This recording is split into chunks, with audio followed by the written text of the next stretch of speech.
how to search for jobs in Twitter application.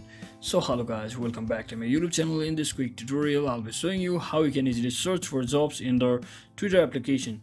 So first thing, just head over to your Twitter application and make sure you are logged into your account, and once you're inside here, just click on this profile icon at the top left corner, and here you should see the option or section for jobs. So just tap on this right under here, and you can also search by simply typing on the keyboard over here, and based on different location you can also choose a particular job, or you can also try searching for the automatic job title over here. So let's say I want to click on designer, and here you will be seeing all of the designer related job roles or jobs based on different country, or it may also be remote jobs. So you can also try on it like this. You can also open it in browser to view, and you can simply apply on it by reading these descriptions, requirements, as well as your by providing your CV.